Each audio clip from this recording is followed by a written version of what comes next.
The Adventures of Sherlock Holmes, by Sir Arthur Conan Doyle. Chapter 1, A Scandal in Bohemia.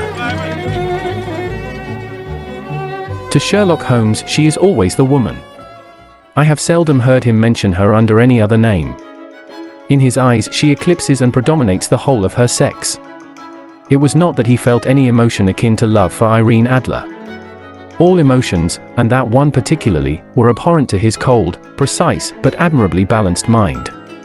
He was, I take it, the most perfect reasoning and observing machine that the world has seen, but as a lover he would have placed himself in a false position. He never spoke of the softer passions, save with a jibe and a sneer. They were admirable things for the observer, excellent for drawing the veil from men's motives and actions.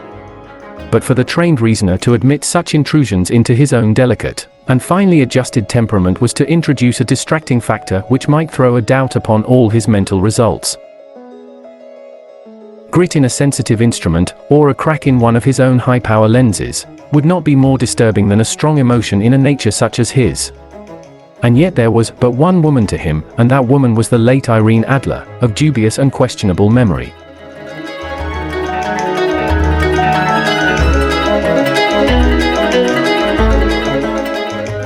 I had seen little of Holmes lately.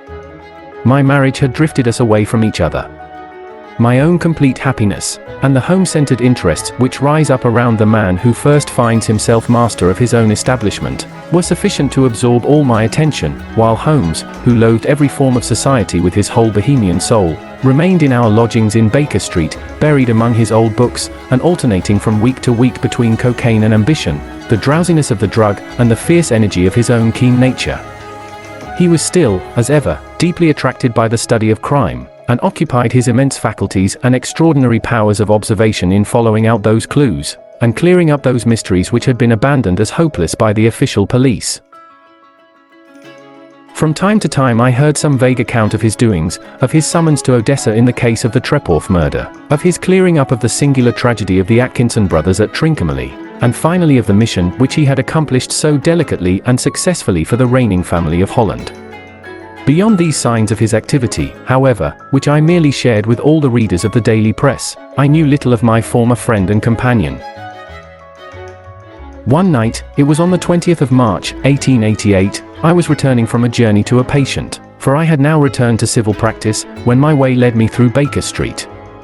As I passed the well-remembered door, which must always be associated in my mind with my wooing, and with the dark incidents of the study in scarlet, I was seized with a keen desire to see Holmes again, and to know how he was employing his extraordinary powers. His rooms were brilliantly lit, and even as I looked up, I saw his tall, spare figure pass twice in a dark silhouette against the blind. He was pacing the room swiftly, eagerly, with his head sunk upon his chest and his hands clasped behind him. To me, who knew his every mood and habit, his attitude and manner told their own story. He was at work again. He had risen out of his drug-created dreams and was hot upon the scent of some new problem. I rang the bell and was shown up to the chamber which had formerly been in part my own. His manner was not effusive. It seldom was, but he was glad, I think, to see me. With hardly a word spoken, but with a kindly eye, he waved me to an armchair, threw across his case of cigars, and indicated a spirit case and a gasogene in the corner. Then he stood before the fire and looked me over in his singular introspective fashion.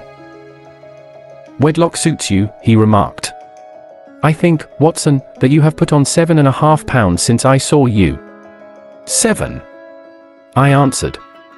"Indeed, I should have thought a little more. Just a trifle more, I fancy, Watson." And in practice again, I observe. You did not tell me that you intended to go into harness. Then, how do you know? I see it, I deduce it. How do I know that you have been getting yourself very wet lately, and that you have a most clumsy and careless servant girl? My dear Holmes, said I, this is too much. You would certainly have been burned, had you lived a few centuries ago. It is true that I had a country walk on Thursday and came home in a dreadful mess, but as I have changed my clothes I can't imagine how you deduce it. As to Mary Jane, she is incorrigible, and my wife has given her notice, but there, again, I fail to see how you work it out. He chuckled to himself and rubbed his long, nervous hands together.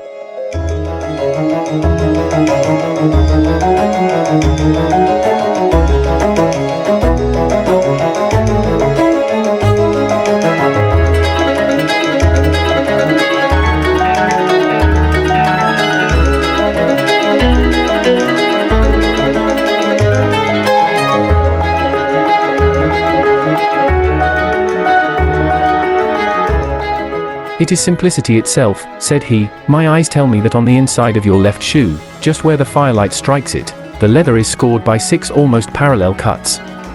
Obviously they have been caused by someone who has very carelessly scraped round the edges of the sole in order to remove crusted mud from it. Hence, you see, my double deduction that you had been out in vile weather, and that you had a particularly malignant boot-slitting specimen of the London slavey. As to your practice, if a gentleman walks into my room smelling of iodoform, with a black mark of nitrate of silver upon his right forefinger, and a bulge on the right side of his top hat to show where he has secreted his stethoscope, I must be dull, indeed, if I do not pronounce him to be an active member of the medical profession. I could not help laughing at the ease with which he explained his process of deduction.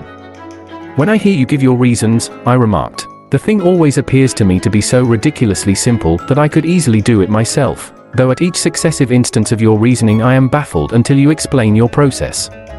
And yet I believe that my eyes are as good as yours. Quite so, he answered, lighting a cigarette and throwing himself down into an armchair. You see, but you do not observe. The distinction is clear. For example, you have frequently seen the steps which lead up from the hall to this room. Frequently. How often? Well, some hundreds of times. Then how many are there? How many? I don't know. Quite so. You have not observed. And yet you have seen. That is just my point. Now, I know that there are 17 steps, because I have both seen and observed. By the way, since you are interested in these little problems, and since you are good enough to chronicle 1 or 2 of my trifling experiences, you may be interested in this.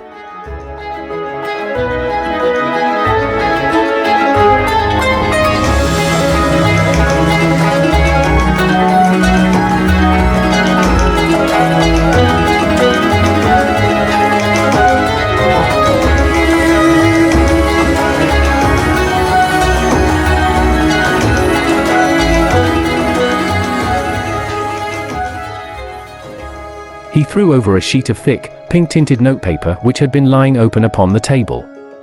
It came by the last post, said he. Read it aloud. The note was undated, and without either signature or address. There will call upon you tonight, at 7:45, it said, a gentleman who desires to consult you upon a matter of the very deepest moment. Your recent services to one of the royal houses of Europe have shown that you are one who may safely be trusted with matters which are of an importance which can hardly be exaggerated. This account of you we have from all quarters received. Be in your chamber then at that hour, and do not take it amiss if your visitor wear a mask. This is indeed a mystery, I remarked. What do you imagine that it means? I have no data yet. It is a capital mistake to theorize before one has data. Insensibly one begins to twist facts to suit theories, instead of theories to suit facts. But the note itself. What do you deduce from it? I carefully examined the writing, and the paper upon which it was written. The man who wrote it was presumably well-to-do, I remarked, endeavoring to imitate my companion's processes. Such paper could not be bought under £0.50 a packet. It is peculiarly strong and stiff. Peculiar, that is the very word, said Holmes. It is not an English paper at all. Hold it up to the light." I did so, and saw a large E with a small g, a p, and a large G with a small t woven into the texture of the paper. "What do you make of that?" asked Holmes. The name of the maker, no doubt, or his monogram, rather. Not at all. The G with the small t stands for Gesellschaft, which is the German for company. It is a customary contraction like our Co-P, of course, stands for papier. Now for the EG. Let us glance at our Continental Gazetteer. He took down a heavy brown volume from his shelves. Eglo, Eglinitz, here we are, Egria. It is in a German-speaking country, in Bohemia, not far from Carlsbad. Remarkable as being the scene of the death of Wallenstein, and for its numerous glass factories and paper mills. "Ha, ha, my boy, what do you make of that?" His eyes sparkled, and he sent up a great blue triumphant cloud from his cigarette. "The paper was made in Bohemia," I said. "Precisely. And the man who wrote the note is a German.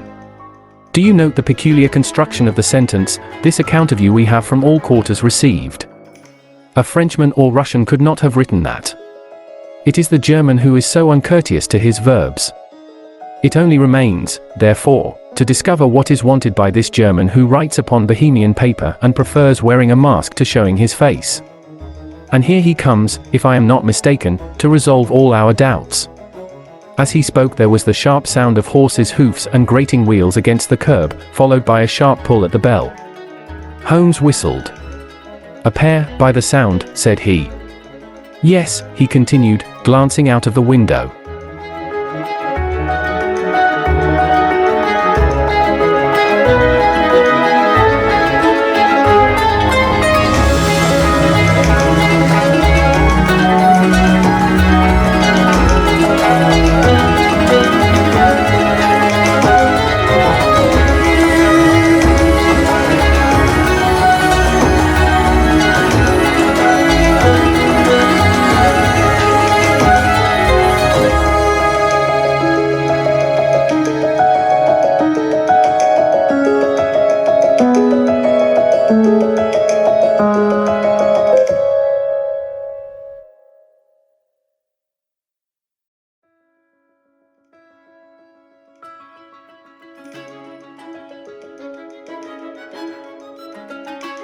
The Adventures of Sherlock Holmes is presented to you by The Right Factory, an Igwe library company. If you enjoyed this content, kindly subscribe to our channel so as to get more of our content. And while you're at it, do well to smash the notification bell, like, share and drop your comments below to let us know what you think. Thank you.